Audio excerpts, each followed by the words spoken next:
Welcome to Discussion Box, everybody. I'm just going to give a few more minutes for people to join us, if you haven't done already.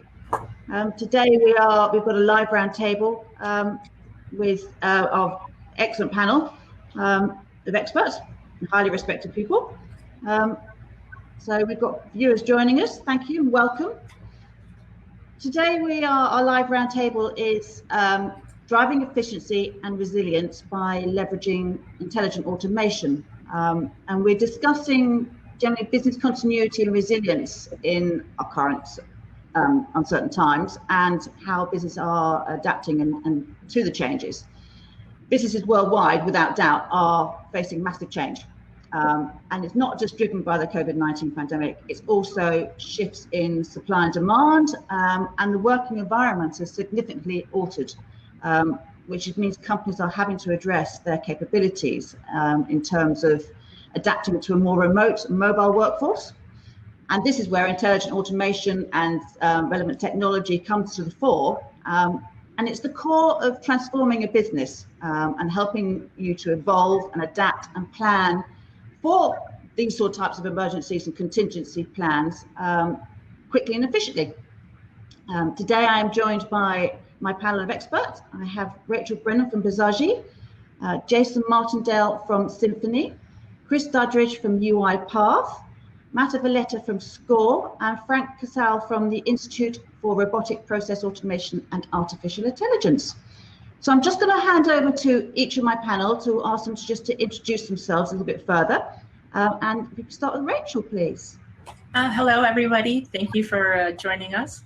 So I'm Rachel Brennan. I've spent the last 20 years in the process world. So I've been doing automation. I've been implementing, selling, and marketing and evangelizing automation for quite some time. So I'm coming at this with hopefully a wealth of experience that we can delve into.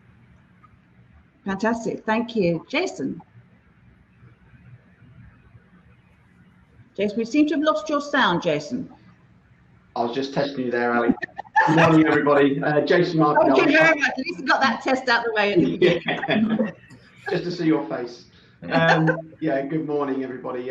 Jason Martindale, Vice President of Client Engagement here at Sykes Digital, which Symphony is a part of.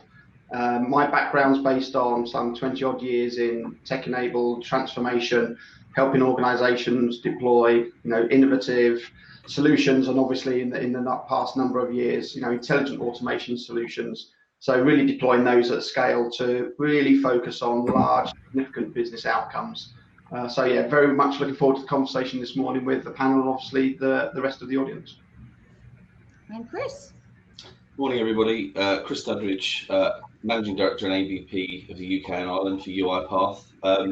I head up our go-to-market teams for UK and Irish customers, mainly focused on delivering, RPA and intelligent automation projects, along with our sort of partners, SIs and implementers. Again, delighted to be part of this panel and looking forward to the debate. Welcome and thank you. Matta. Hello, everyone. Thank you very much for joining us. It's a great pleasure to be here with you. I am the head of operational agility for our global operations within SCORE. My focus area is transformation, and that actually applies across not only robotics, but also in terms of processes and questioning the status quo and try to understand why we do it, what we do, why we do it the way that we do, and how do we actually take advantage of the newest technology in order to bring change into our organization. Thank you, Matta. I'm sure we'll discuss that further on as well. And Frank. Hi, greetings. Greetings from 5:04 a.m. in New York City. Happy to be here. I head up the Institute for Robotic Process Automation and AI. It's a global ecosystem for either beginners who are looking to understand what RPA is and or intelligent automation and or AI, where to begin, case studies, best practices, and or more advanced users looking to better understand how to industrialize and or scale. I was present maybe a month or so ago, the last one. I guess I passed the interview, Ali, because you invited me back. So Happy to be here. Look forward to tag teaming with you and the team here today. Yeah, that's brilliant. As I said, Frank will be co-moderating with me today, so you'll hear both of us asking the panel interesting questions, hopefully. Just like to say before we actually jump straight into the discussion, just to say to the audience that there is an ask question button. So you have a question at any time during the conversation, then please do just ask away, and we will put that to the panel for you. Okay, so jumping in, the workplace. It's changing drastically fast, and businesses are obviously looking to adopt automation technology. So what sort of type of challenges are they actually facing at the moment? If we can start with Rachel. Well, I think one of the biggest ones that we're going to be facing is that we're kind of in the middle of a nested change. So previously to the pandemic, we were all about trying to do a digital transformation. How do we actually change our organization? Well, that kind of came to a bit of a screeching halt as we come into the pandemic, where all of a sudden cost cutting has become a very popular subject. And I think that it's going to be a really big challenge is to really find that right balance of how do you actually still continue to try to innovate, as well as then start looking at all those cost cutting projects, because cost cutting is going to be becoming the limelight. Since I've been in this industry for a little while now, back in 2009, it was really kind of one of those heydays of BPM back then, now intelligent automation, so that you could actually see those projects coming to life that were going to really be big back office projects, how we're going to actually cut costs, but then also try to balance the innovation. So I think a big part of this is trying to find out where you need to focus and where your balance is for your firm. Okay, that's an interesting point, bringing up to comparison to 2009. Jason, is this very different, or are there similarities with 2009? There are, from obviously it's unprecedented what we're going through, and I think probably what I would see as one of the, agreeing with the first comment there around, there's always a focus on cost. If organisations aren't able to grow their top line, then how can we address the bottom line? But I think the big thing that we're seeing also, it really is just about the workplace, the work environment itself. So obviously there's a massive amount of focus around work at home or remote working or agile working. So how can we make sure that we're still being able to perform our day-to-day, be available for our customer, be in contact with colleagues, being able to, as it were, like keep the lights on, but we're having to do that with, absolute agility and flexibility from that kind of like that workplace environment, because I don't like the term the new norm, because everybody's banding it around, but what does that look like? But I think that is a real big challenge at the moment, with how do we really keep the focus on our customers, but just the focus on the day-to-day business, because within Symphony, within Sykes, we've had to move tens of thousands of colleagues around the world into different locations to continue to support them,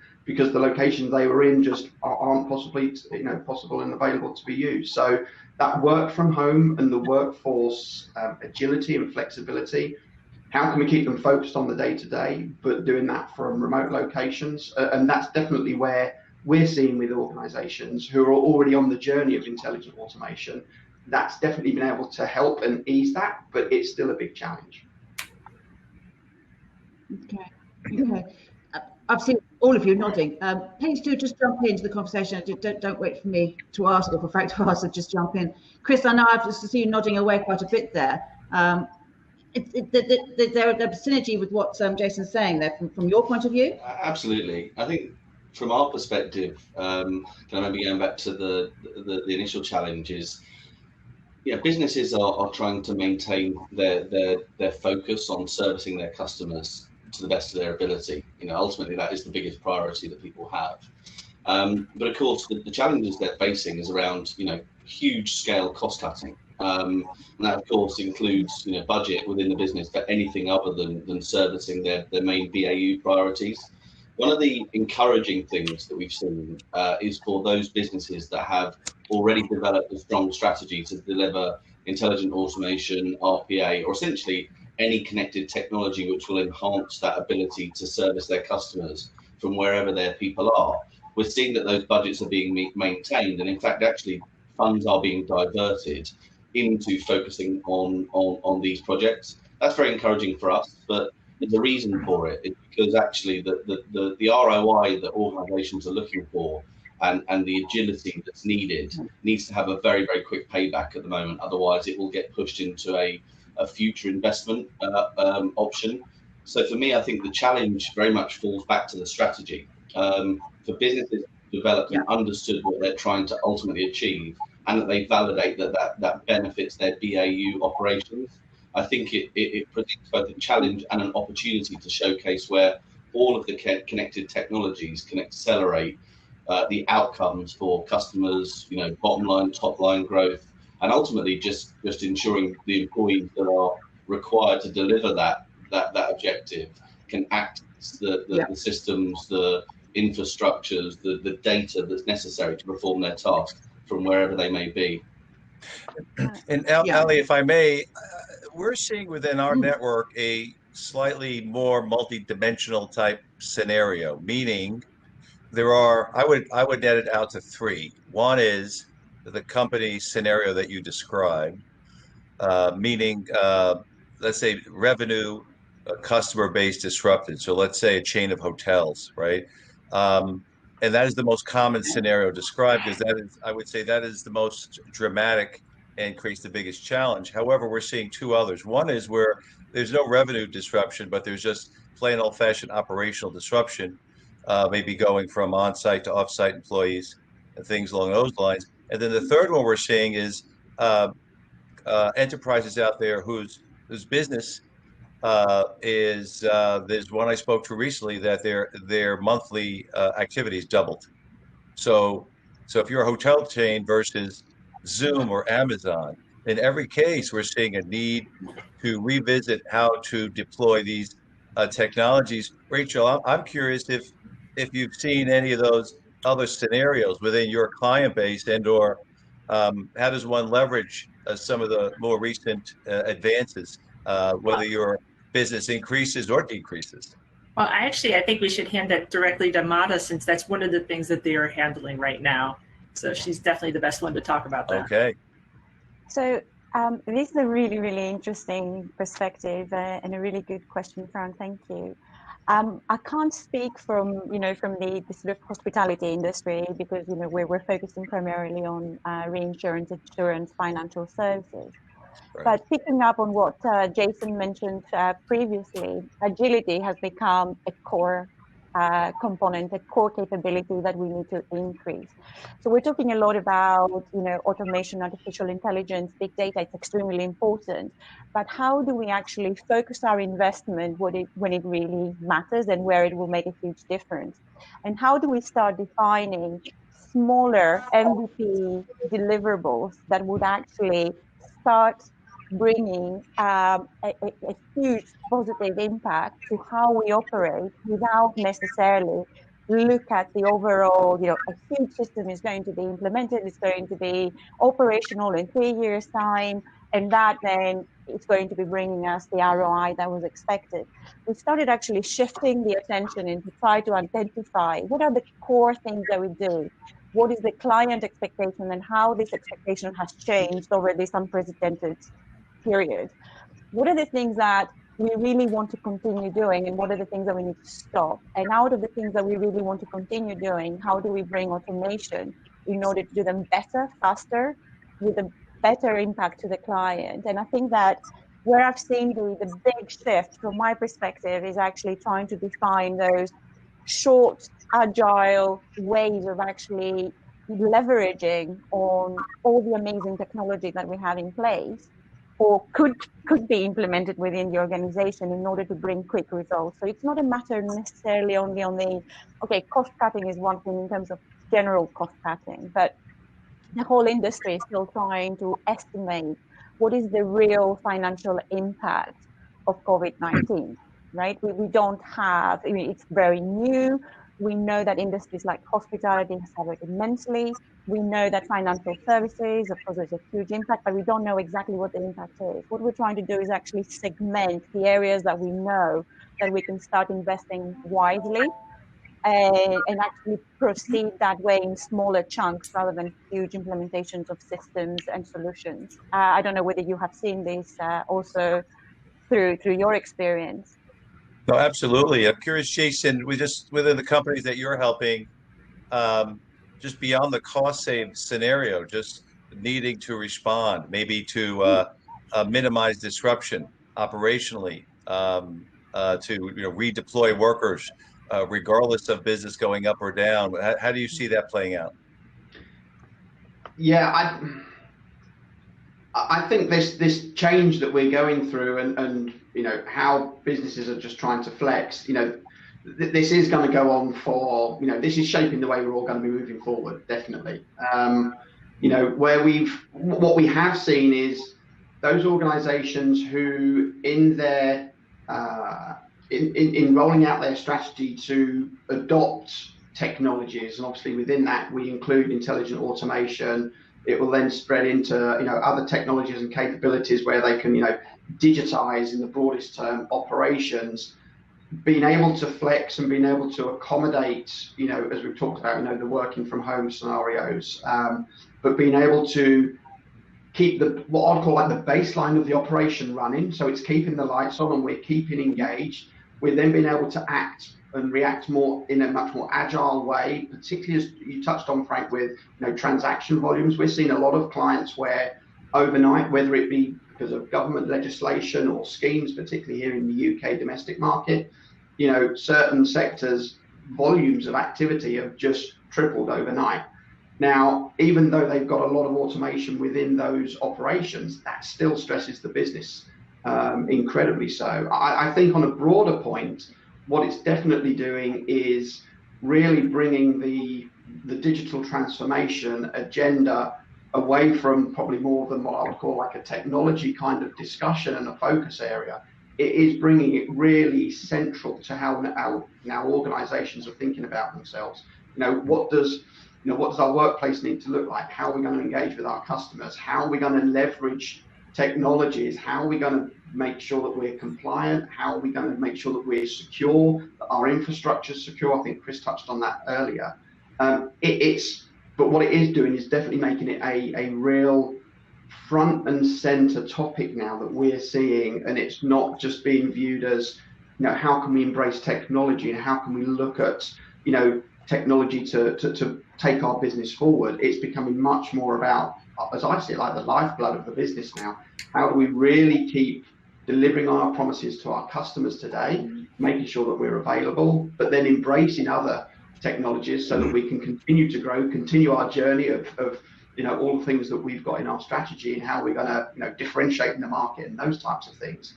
It is really becoming like a big, it's like that central glue now. I don't know, Chris, if you're seeing similar. Yeah, I think you covered that well, Jason. I think it's a very broad topic now, not just that sort of one point solution or one proof of concept or use case that's going to prove the benefit. It has to be combined with a much larger strategy. And I love Matt's analogy about the opportunities to automate or to re-engineer the processes. They used to very much be considered as, unless they delivered a substantial number of hours back to the business, or unless they reduced a compliance or risk from the business that they needed to mitigate without being able to take a step forward. People are now looking at smaller incremental gains, but when you add them up, make a much bigger difference than investing 6 months in a slow, deployment of something super complex, where you can get very big, cumulative benefit from tactical wins on a much regular, agile pace. I thought it was a really good comment. So, Ali, if I can jump in on that for a moment, because I know we wanted to discuss where to start, but I have a variation on that question, Chris, and I'm curious from your standpoint, and I was just thinking what Mata said earlier, how do you see your customers balancing this need to be responsive to the marketplace balanced with this risk mitigation mentality that most decision makers have, and a need to evaluate and incubate and prove it out and take baby steps. So one scenario is we need, a response required this week. The more traditional scenario takes easily 4, 6 months. And maybe there's no right answer, but what do you see happening out there? How do you advise companies approach this, that they don't move too quickly? That something backfires on them, but if they move too slowly, one could argue is even more dangerous. Yeah, it's a really complex one, I think, actually, though, because it's all very specific to each organization. Now, what we're talking about here isn't new. Automation isn't new.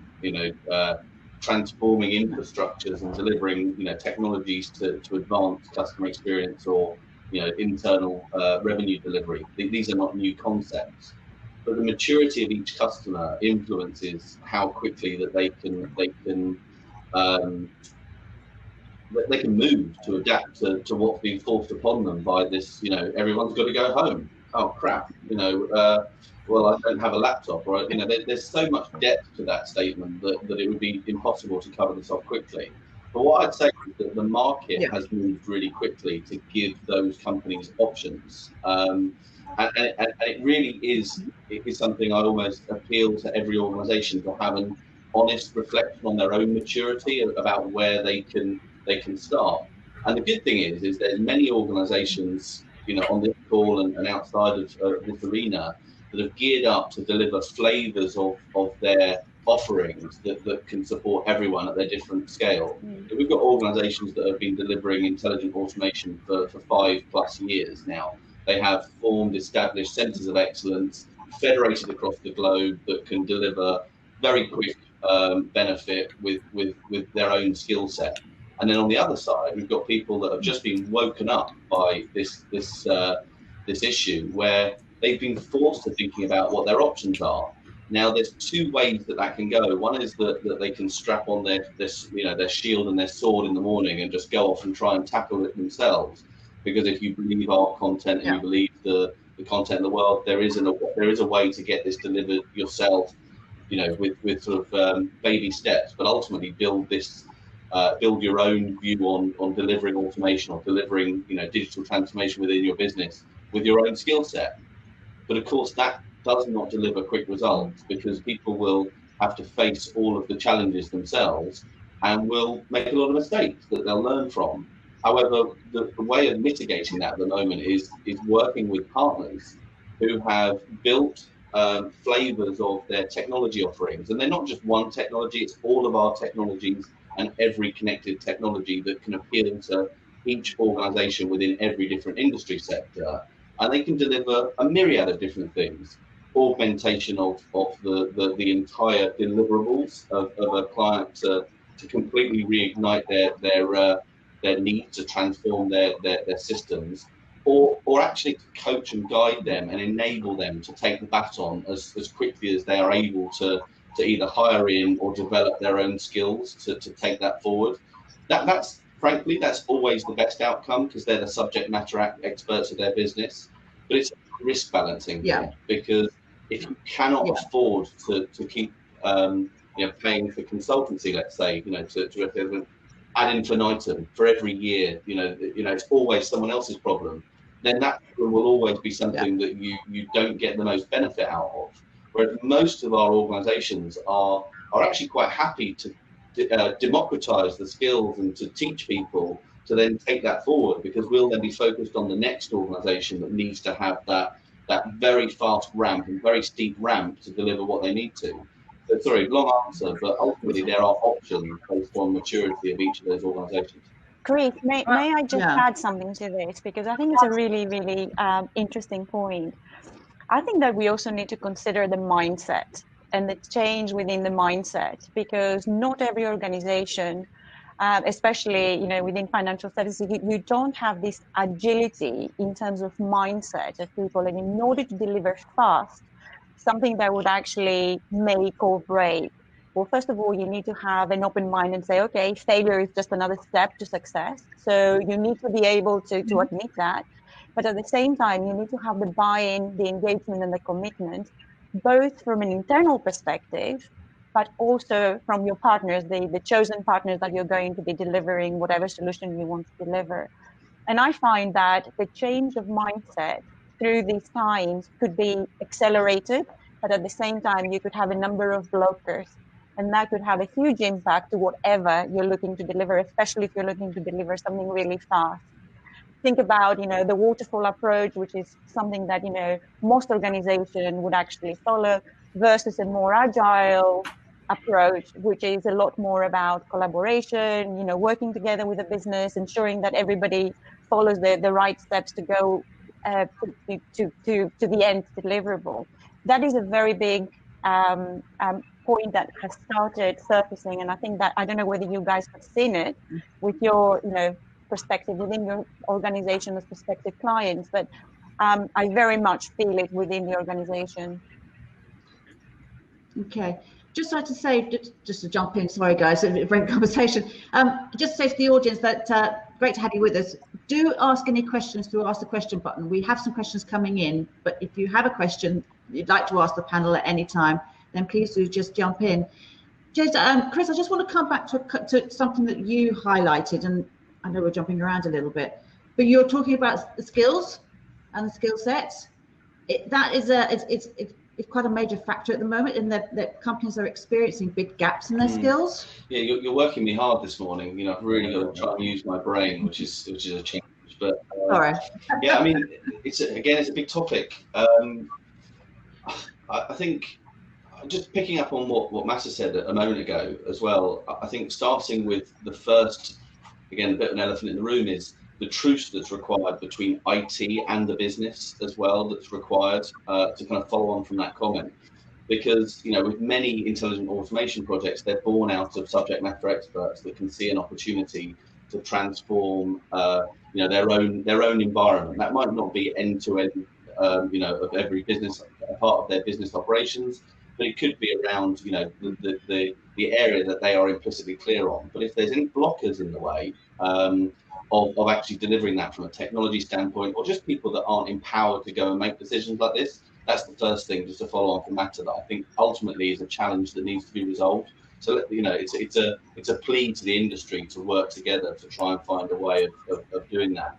From a skill perspective, I mean, we invested very early in terms of ensuring that all the learning for our technology was open, free, and accessible to anyone. And the reason for that is that as a small, at the time, Romanian startup that had a few hundred people, in fact, before that, a handful of people, there was no way that we were going to become the technology company that we've got by trying to hold on to every project, deploy it ourselves, finish that one and move on to the next. We probably only have 100 customers by now if we had to do that. So we had to democratize the skills both to the customers that we were trying to engage, so that they could be self-sufficient, manage their systems, not just from a usability perspective, but actually from a really complex development perspective, harnessing skills that they're not actually readily available in the market, and there's always a deficit of. Python programmers, people that understand how to manage machine learning models and deploy those into, to not disrupt the ways that people are working. All of that skill has been democratized so that people can obtain that. But it's not just skills for the companies that we work with, it's skills for the partners that we collaborate with, and skills for the entire ecosystem, so that actually we're doing something to address the skill deficit that exists. I'm going to also add the fact that the world has changed to think about how we can adopt, embrace supporting people that might be reskilling, because intelligent automation is disrupting a lot of roles. Before COVID, there was definitely a sentiment that intelligent automation and RPA and tools were net job promoters, because of course it created more opportunities than it destroyed in terms of removing inefficiency. But of course COVID has driven an even bigger disruption to the global employment market, where we also have a reskilling obligation to help people that might be displaced from their careers to be able to learn new skills, to to develop themselves in areas they're expert in, but that will be going digital. Now, I think that the world is now changing to understand that we need to really educate and empower a much broader, deeper set of people. And actually, that's not just the people that have been in business for 20 plus years. It's the graduates that are coming out with little or no job opportunity open for them to go in and actually deliver them, some training that could get them attractive to the open jobs market, or meet people in education who've left without any skills that actually have a technical aptitude and can go and learn how to be part of the ecosystem of intelligent automation. And that's not just UiPath, that is our competitors, that's every technology platform player from AWS to Microsoft, and everyone that you speak to that is in this arena. We have an obligation to keep thinking about how we can address that skill deficit. One of the things we're seeing at Bazashi is that there's a really lack of kind of soft skills as well. So when we keep talking about change and being able to do this, there's actually, the typical business analysis and what you learned in business school had nothing to do with Agile. All of a sudden, business analysts are being turned into product owners, and it's just surprise. Now go figure it out. Go figure out how to groom a backlog. Go figure out how to do all this stuff. Yeah. And it's really, it's a big change. And so one of the things that we're really trying to do is actually work with the business analysts in some upcoming programs to specifically kind of help them move from that, we do all the requirements up front, we model all the processes, then we simulate it, then we find the inefficiencies, and then we go and do stuff. And then how do we actually make that a much more agile process, and how do we actually get it down to very consumable pieces? So this is definitely a big gap that we're seeing, is that, they don't come out of school knowing like that. And even if they did just become a business analyst within the organization, if the organization wasn't kind of a native agile organization, they weren't learning those skills either. So I think it's a really big change just in mentality as well as the technology that they need to learn. Frank, I was just going to join a couple of those pieces together, if I may. Matt's comment definitely around, culture and the way businesses are now, and individuals, but businesses are now looking at this challenge. We're seeing from clients whereby traditionally they've been, either you'd say, very, very conservative around certain areas, very high risk and compliance focus, appetite for change, all of those types of things that would lend it to be, it's going to be more slower moving, it's going to be more traditional feel from how transformation works. Just in the last months, because for obvious reasons, we've really seen a sea change in some clients where they've absolutely flipped to the other and said, business imperative is just driving us. We just now need to move differently. We need to think differently. We need to operate differently. And those teams who are now driving transformation are using this as like the compelling event. So let's use that as the proving ground to actually, we can work differently, we can engage differently. So we're seeing, some significant changes in some what we would see as like more traditional style organizations, which we find really refreshing, but also a genuine pat on the back for them in how they're being able to really adapt. And I think, pulling the comment with Rachel and Chris regarding the skills gap, that skills is a massive challenge. And, as rightly as Chris said, the whole ecosystem, we need to support this because, there is going to be a drain on skills and talent. And, our approach with our clients is very much, what are you trying to do? Can we accelerate your learning so that you can build your own capability and you can run it yourself? Or we're doing a lot of work currently, particularly because of the pandemic, where we're coming in to supplement the work that they're currently doing to help them accelerate, because they can see where their program is now. If it starts to fall behind, it's going to have a big impact in 21, 22, and what the business cases for these types of programs are trying to drive. So, again, it's about us being flexible in, do you want us to come in and mentor and kind of really add some high level of experience to accelerate those teams so that they're really productive, high quality work, but also enabling them to make sure that their career paths are right, but their development programs are correct. So, we really do need to engage and listen intently to the client on what are they trying to do, and make sure that we're very flexible in how we engage it, because we're seeing a lot of what you would think of traditional kind of buying methods and the way people engage really flipping at the moment, which is really interesting to see. That's quite refreshing as well. I mean, we had within SCORE, we had a really amazing experience through BCP. I mean, our claims processes in the UK was entirely manual. So suddenly, everybody, to the point where people would print out emails from clients and then take them from person to person to actually be assessed. And we're talking about, huge claims. We're not talking about sort of a small amount. So suddenly, everybody's working from home. What do we do? There were some workarounds. We did actually work really, really well with Visagie, and within 5 weeks, we've managed to digitalize entirely the claims assessment for the UK, which was incredible in terms of looking how we would do things previously. We'd be like, okay, we need to get business requirements from the business. Somebody needs to review them, high level design, then go into the detailed design, then hand over everything to IT. Then IT will build something a few months later, will deliver it to the business. The business will say, well, this is not exactly what we asked for. There will be a little bit of backwards and forwards. It was literally 5 weeks from the time that we started the work to the time that we had something working in production. Within a BCP environment, working remotely through, video calls and organizing workshops remotely.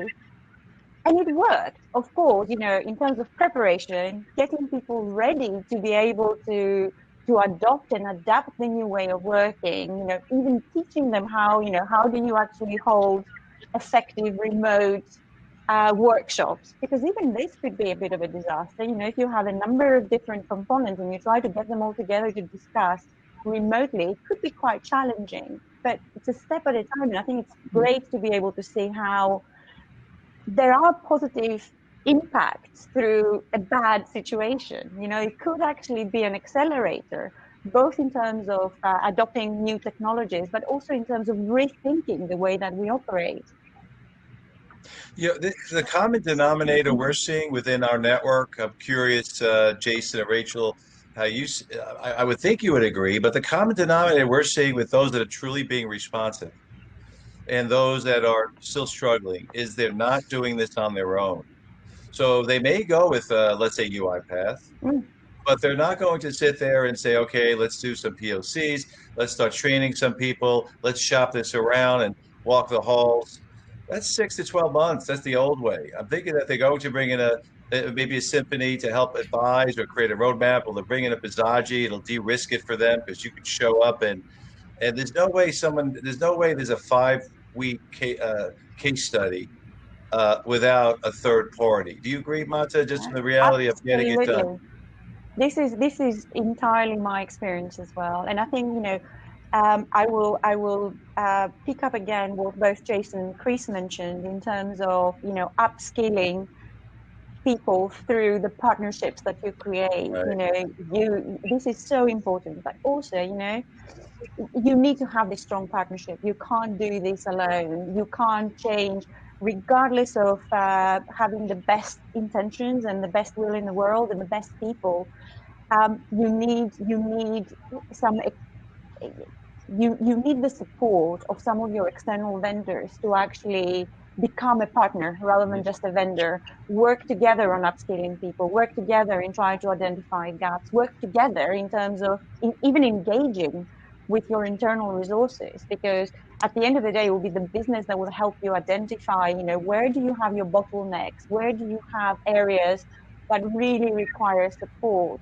It will not be an external vendor. It will not be even an internal person that has a higher level role. It would be the person that is actually doing the job that would be able to articulate that we do have a problem with this.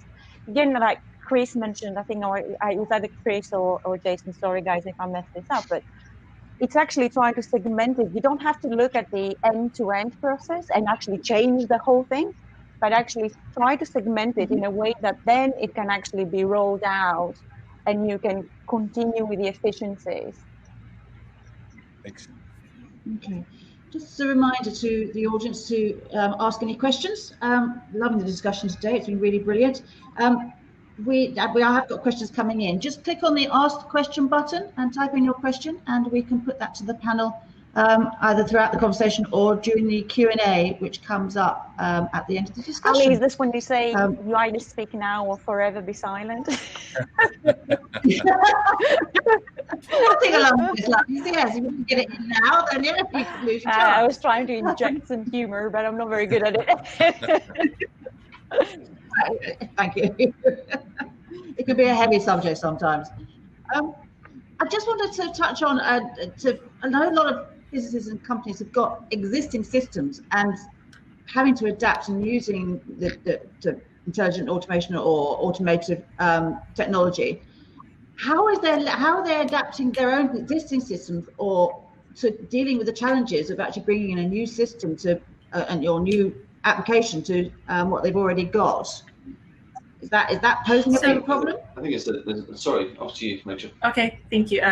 So one of the things this is where we're really seeing something about intelligent automation and RPA coming together, as you know, they make a much better together story than they do separately. So the sum of the parts. So when you actually look at this and you need something to actually orchestrate over, this is a perfect time when you actually use something like Visaji to be able to orchestrate over and you automate the pieces that are going to count for your business. And then if they have an API, that's great. But this is where the robotic process automation comes in. It's just a truly wonderful piece to be able to say, okay, there is no API. We don't want to wait 8 weeks or 8 months for IT to actually make that API.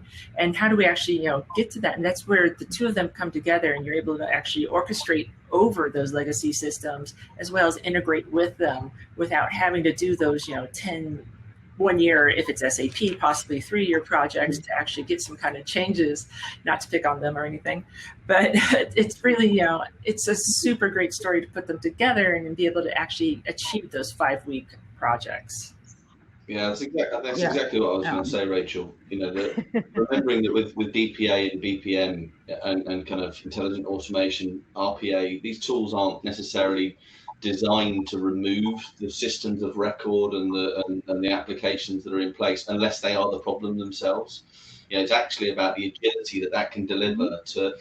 We have organisations we work with that, frankly, the upgrade to the systems of record that they're looking at would just not be feasible, possible, commercially viable because it's so embedded in their organisation. It is their ERP or their customer operation toolkit.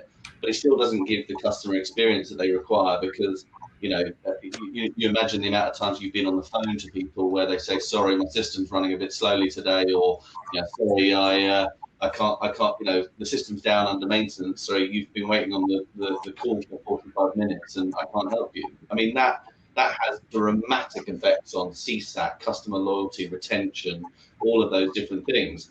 But ultimately, a lot of those organizations can't lift that entire solution and remove it and put something else in place because of commercial viability. Whereas with all of our tools, frankly, you have the ability to layer on top agent desktops or just simple automations that return data quickly from to a different environment. And that is a huge accelerant to these quick burst, agile innovations in the digital arena that actually are motivating people to see that actually they don't have to uplift their entire infrastructure to deliver the benefits and gains that they're looking for. And I think that's the bit that still is not understood as well as it should be in the market, that we can still leave your sacred cows running in the background, but develop on top of those to give you the outcomes that you're looking for very quickly. And that's where I think the discovery, the BA roles, the kind of process discovery parts of things can really showcase to the senior decision makers in business where that opportunity exists. Then it becomes addictive because if you can deliver those gains with smaller investments and ultimately transform customer experience, where else? Where else can we do that? And that is I love seeing that when that kind of light bulb goes off, because that's when you start to see people scaling and bringing a true center of excellence together that can actually go and find more and more and more value for the business. Yeah, just on that, we do a lot of work with our clients around, it's about just reimagining how things work today. What does that process look like today? And how can we improve it? What are the efficiencies? And again, to Chris's point, if that's going to go all the way through the customer journey and it's going to have a direct impact on the customer engagement, customer loyalty, all of those type of aspects, or if it's in the back office. So again, it's about reimagining how we can pull this together. And obviously, with experience, you do that through a different lens. So that's another thing that we work really closely with our clients on, is helping them to become very familiar with that. But then as soon as the light bulb moment, as soon as it clicks, then there's massive advocacy within the business of, actually, we can do this better. And I'm just thinking of a client we started working with only last year. Their basis of automation was about employee engagement, because they really needed to address some of those challenges, and operational resilience. Yeah. And the way we enabled them to fast track that was just reimagining the way they're doing their current day to day. And then obviously the way that was going to drive the value through from that conversation for them as individuals, but also as a team. It was about, we've got all these different types of systems. We can't move that very quickly. That'd be a big program of work. Well, we can actually tie this together using the technologies that we've got and make a massive step forward. Now, only 12 months on, they are hunting through the business, looking for more opportunity, just reimagining the way they're doing their day-to-day roles, and then just deploying some really what I'd call straightforward technologies that have got a real good roadmap where they can evolve and move forward on, instead of it being part of a huge program, which typically is a big lift. And to realize those benefits is going to be very challenging. There's just one other point I just wanted to pick on. Matta raised really a couple of minutes ago, and it's about being agile and what's the minimum viable product that we can get into the business that is going to drive value.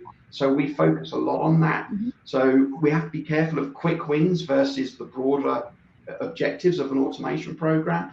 So there is a delicate balance there, because you don't want to fall down rabbit holes and get scurrying around into areas where actually we're not going to get the return that we expected from it, or it's not going to help the process or the individuals engaged in it. So there is a lot of focus you need to work through on those, what we'd call those quick wins or those real agile sprints.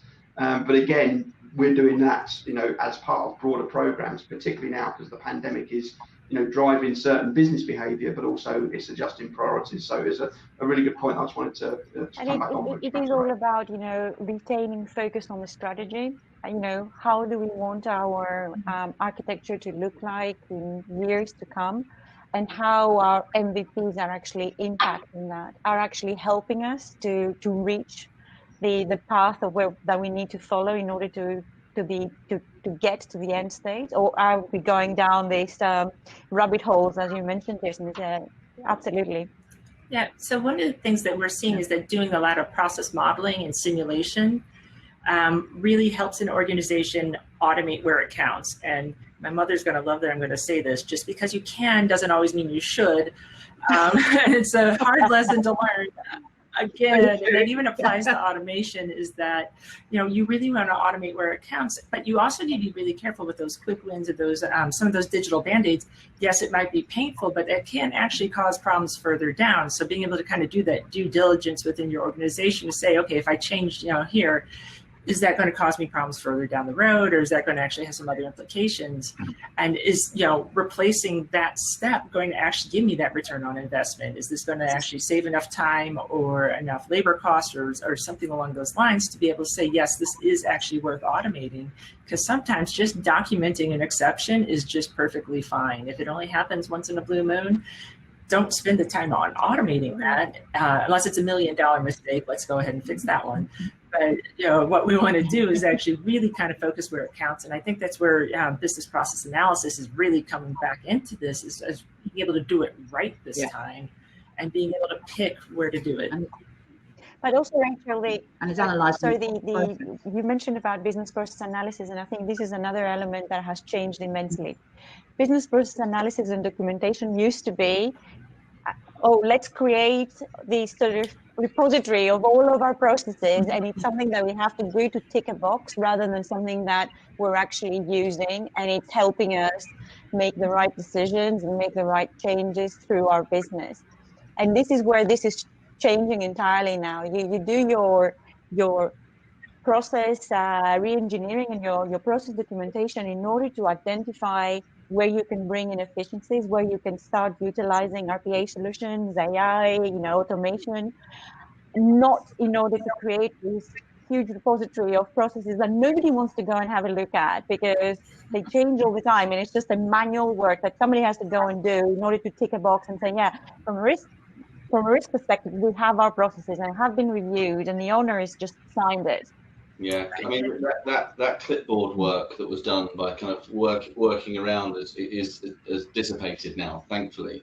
And I think it's about just very simply finding a tool or a method to collect and ideate opportunity to automate from subject matter expert owners and line of business owners, to feed that into people that are empowered and sponsored to go and make the changes. But it doesn't have to be that big Lean Six Sigma, analysis piece that used to go. It can be for certain very important business critical processes, but there should be a really easy way of finding those quick wins as well.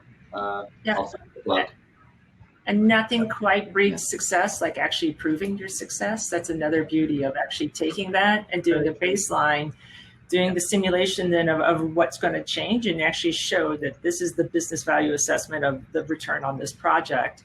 And this is probably one of the fastest ways to get a project through. And if you're going to make a 5-week project, getting it through any kind of steering committee and so forth is actually coming up with a business case. And there's nothing quite like actually having some proof.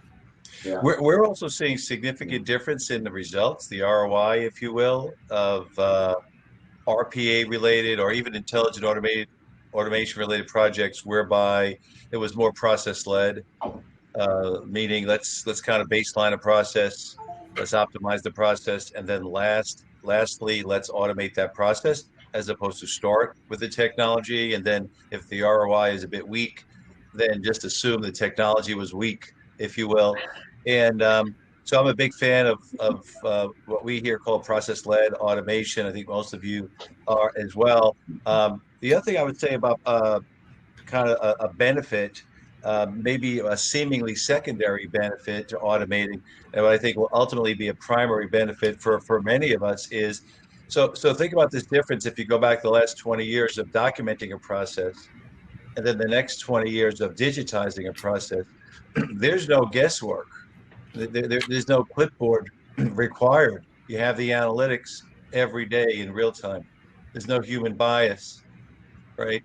So I get excited thinking about what do these second and third generation efforts look like when many of these processes are already automated, and the rate at which organizations can be really, really nimble. I think back in my early days in the outsourcing days in the early 90s, it's kind of that first wave of lift and shift, which is painful.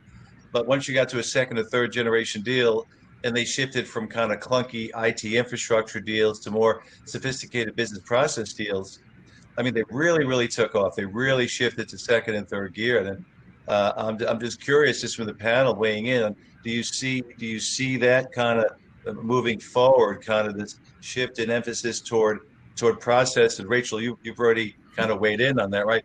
We could argue that's where the magic is, right? The technology is kind of an enabler and accelerator, but it's the magic is in the process. I think I'm implicitly biased on this, and I'm a complete process nut. So yes, I fully agree. Process-led everything, and I think that's actually coming to light because as technology like fourth generation languages or low code, it's still technically it's a technology, and you're implementing something. With the process-led, you're actually looking at the outcomes of the business and the strategies of the business, and actually really focusing on how do we get that outcome, as well as then that business transparency. I can't talk enough about how important that is, that you have your business analysts and your stakeholders actually able to understand what's happening with their process rather than all being hidden in code. Because that's when you spend all the time coding, you come back to them with an MVP and they're like, no, that's not what I meant. So it's really great to be able to have that visualization of a process model for everyone to agree on, saying, yes, this is what we're going to implement. This is what we're going to do. Mm-hmm. And I think that's really coming to the forefront again. As I said, it did have another heyday in the 2008, 2009. was a great time to be in BPM at the moment. Maybe not the great time to be in technology, but it really was, another revolution. I foresee another one coming with these changes that we're currently going through. Yeah. Mm-hmm. We're almost at the end of the conversation, I hate to say. It's been brilliant. Just to let the audience know, we will be jumping into the Q&A shortly, and do so post your questions. Our panel will be here to answer them for you as best they can. I just wanted to rounding up the discussion, which has been absolutely brilliant. Thank you, everyone. You learned so much. It's been great fun. Just to share your perspective on what you think the future is in adopting intelligent automation and relevant technologies for businesses, whether this is the path they should be going down, whether it's right for every business, and where you think it's going to sort of lead in the next 6 months, years in the future. I'll start with Jason. Thanks, Ali. Yeah, intelligent automation is one of the, from what we see, it's evidence-based. It's not just trends. It is very much here to stay as part of, and it is playing a part of, digital transformation and just organizational optimization, all those things that we're familiar with. And, we talk about Six Sigma and Lean, and let's optimize processes. But intelligent automation is one of the biggest enablers to make that reality and to really realize that the benefits that optimization can deliver. So, we see it as, it's part of a recipe that will deliver, if we're looking to go into AI, for example, and we want to get into real heavy, big data, machine learning, and really generate the value out of those capabilities, then what we want to be able to do is get consistency. We want to be able to get accuracy of data coming through that process. We want to be able to drive large amounts of volume, and we want to be able to do that 24/7, whether that be at the back office, in the front office. And the way to do that is by deploying these technologies, these intelligent automation technologies. We need to keep making sure that we've got a really strong ecosystem around them and supporting them. But for sure, that they're playing a central role in it.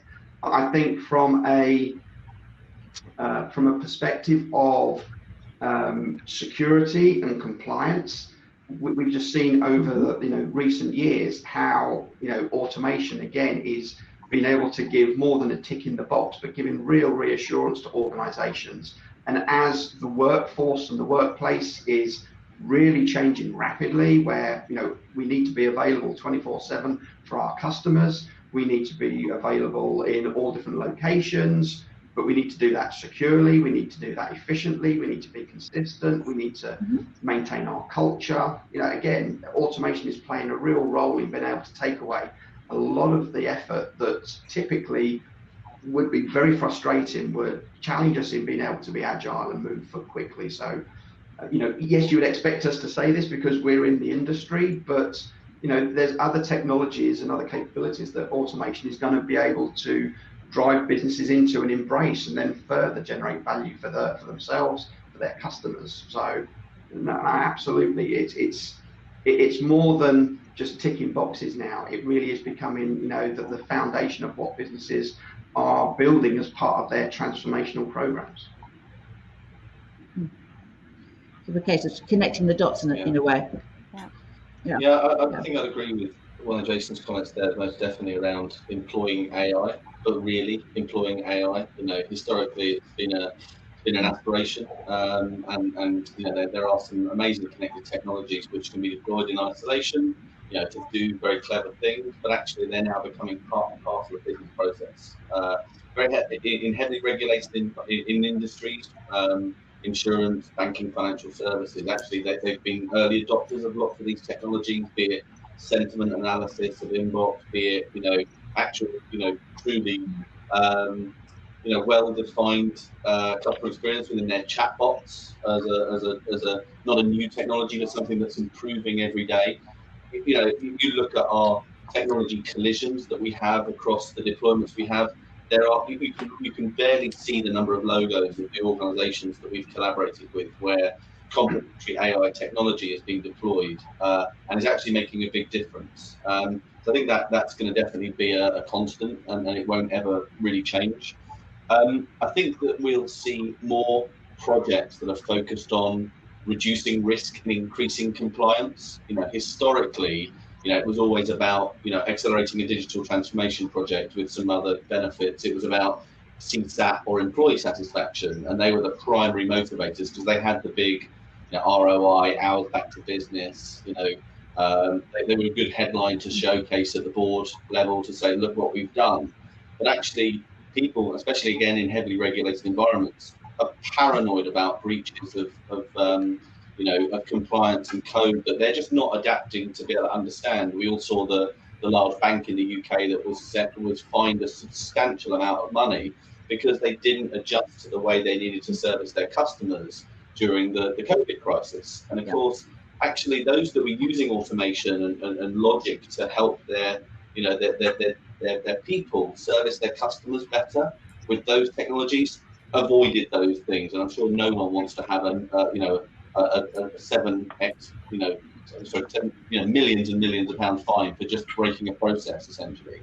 But it would be remiss of me, and I wouldn't be doing my job properly to say I don't think that there will be. So I think that there will be a huge growth in process discovery and using tools to help identify more opportunity. Because when the people within the organisation, business analysts, run out of ideas or connected people within the business to identify where they have inefficiencies in the process, they will appeal to our implementation partners, our consultants and market advisors to help them diagnose other challenges that they can address within their business. But there are other technologies that exist that can go and diagnose those first, almost as the doctor to the pharmacies that we all work in. So I think those are three themes I see growing a lot. Cool. Okay. I know we're running slightly over the discussion into the Q&A, but I really want to get everybody's perspective because it's such fun. So just maybe to Rachel and Matt, from your point of view, what's your perspective on the future of intelligent automation?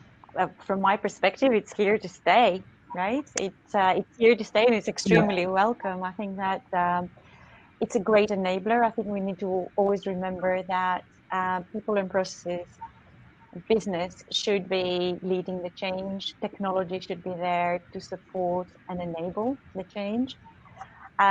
So going back, a few years back, it used to be, right, this is what the system does. So we don't even look at what you want, but this is what it can deliver to you.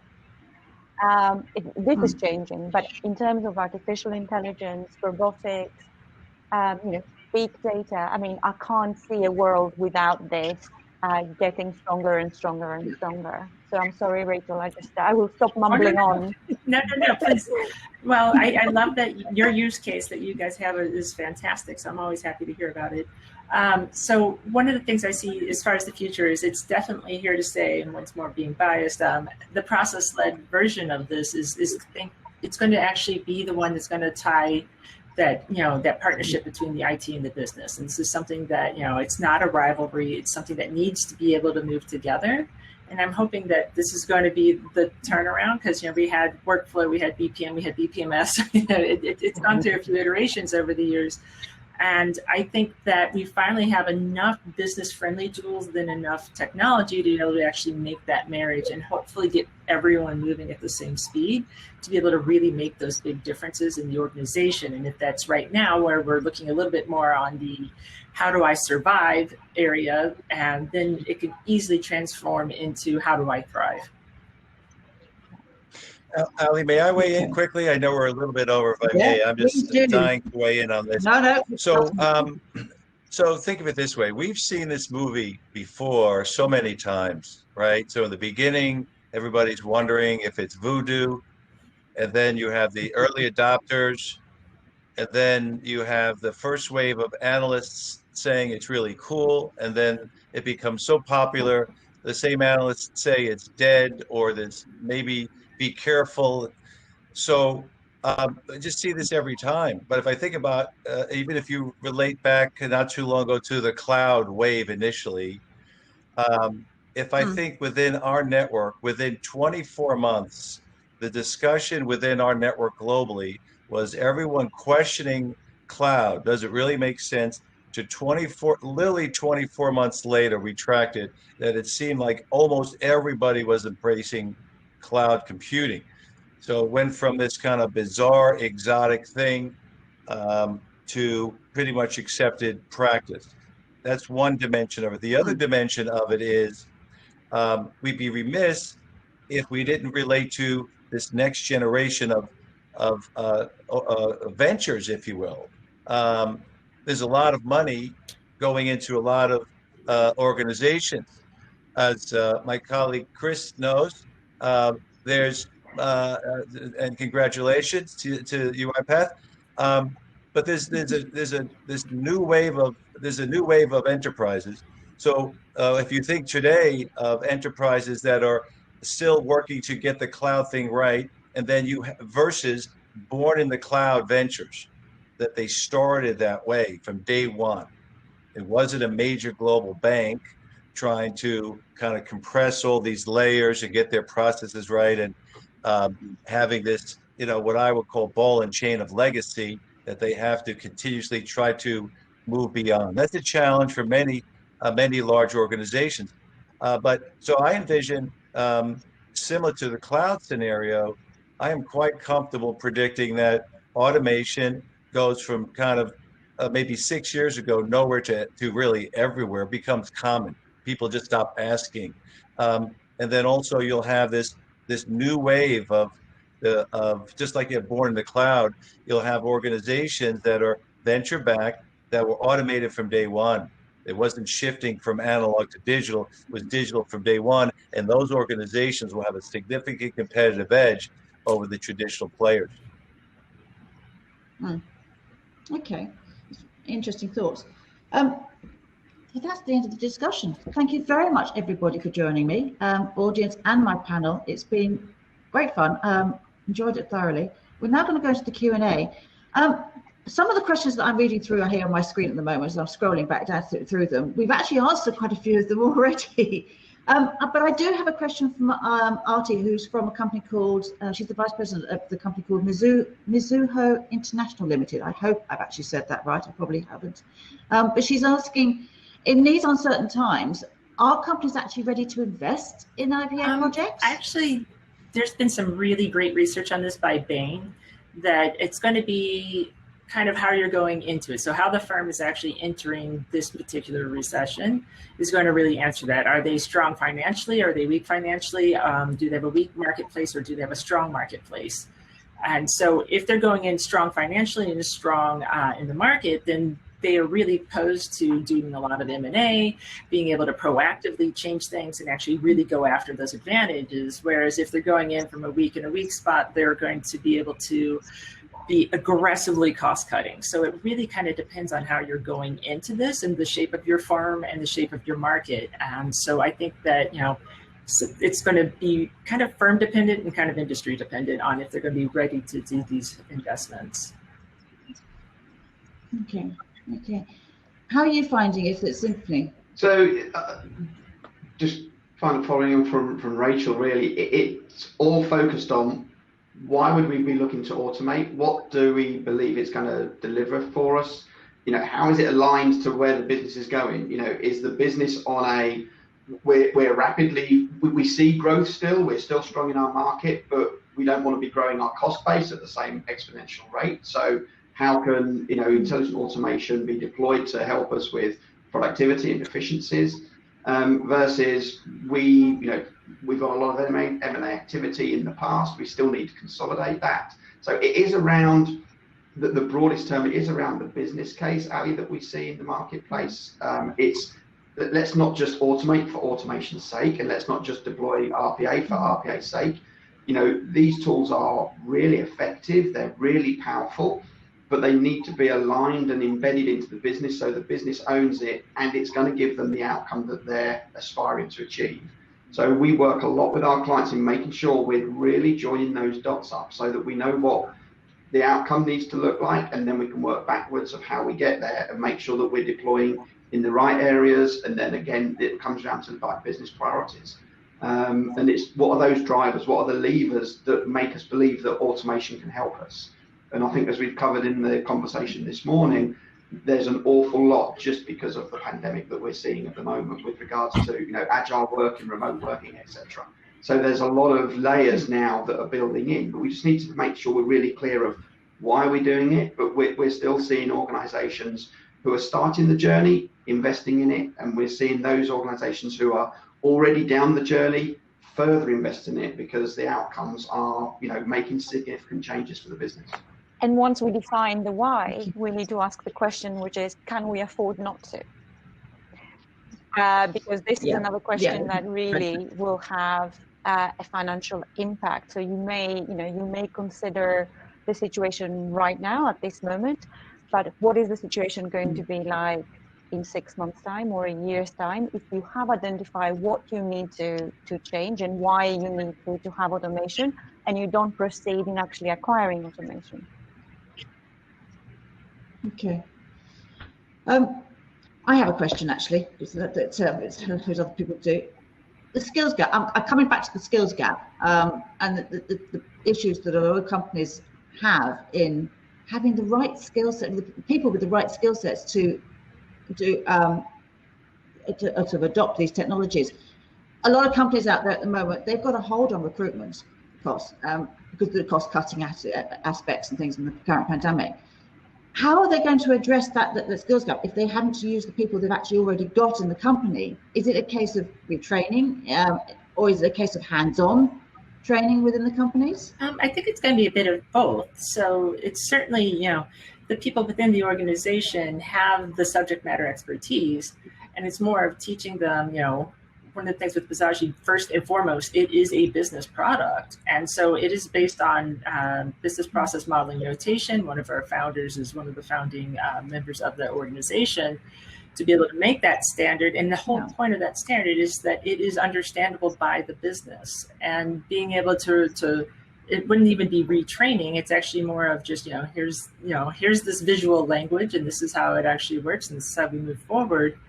And I think the retraining is probably going to go more into how do I become agile?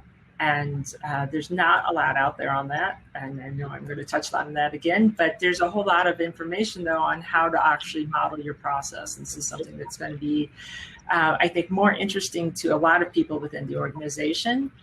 I think that what we're going to have the biggest problem though is that as we're not hiring more people, individuals are taking on more work, and it's going to be able to actually have the time to take it, slow down, learn something new and apply it while they're trying to still probably do 2, 3, and 4 jobs during the day. And that's something that, it just has to become a priority for the business to be able to actually get those skills.